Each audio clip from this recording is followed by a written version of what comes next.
welcome to Threads and Fads. Today, I'll show you how to make a doormat from old clothes using just cardboard. Yes, no wooden frame needed. Want to see how? Let's get started. On a 15 by 20 inch cardboard, mark 26 points on each of the short sides. Each marking is 0.5 inches apart. Cut the cardboard up to the marked points.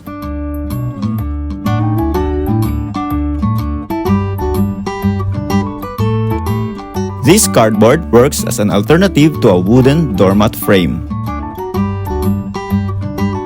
Let's proceed with cutting the fabric strips.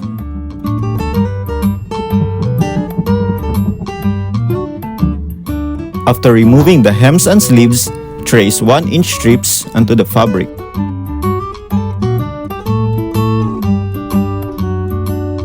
Leave a 2-inch margin at one end.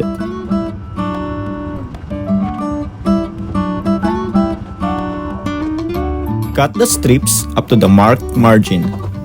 This technique will allow us to make a continuous string.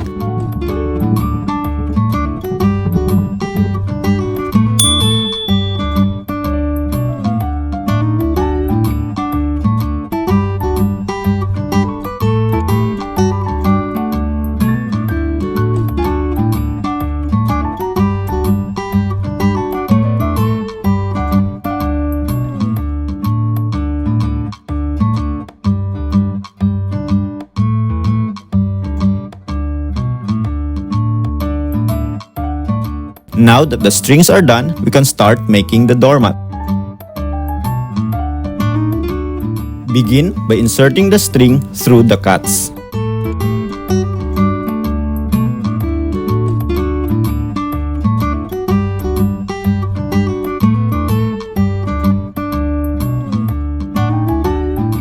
Make sure it's not too tight or too loose.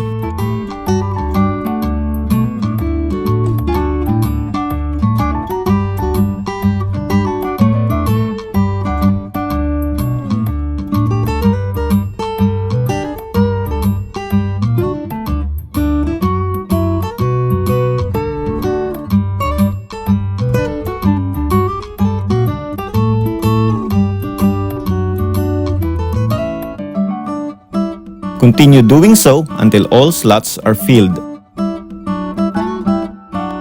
Here's what the back portion looks like.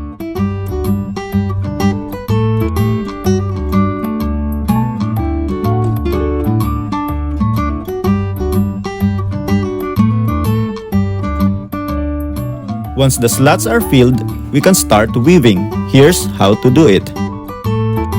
Tie the string to the upper corner. Then weave through each strip by going under and over.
Try different string colors to create your doormat design.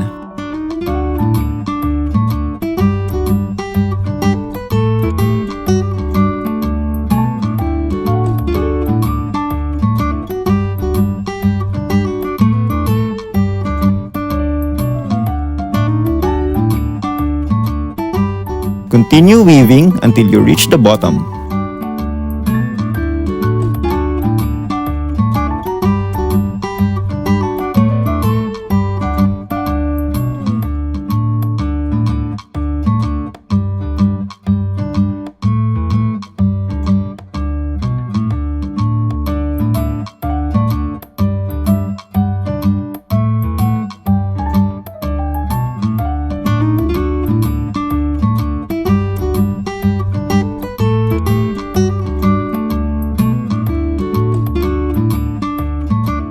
tie the end of the string to secure it.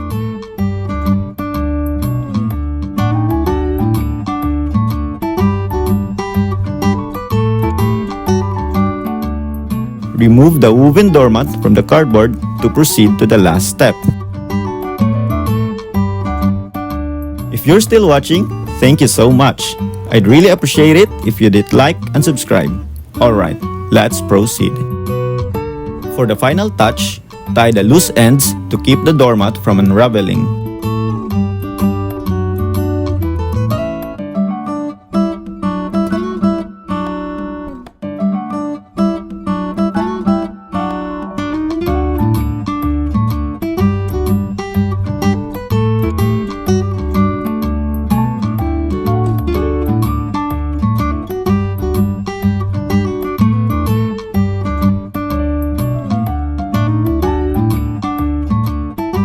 Here's the finished doormat, ready for use.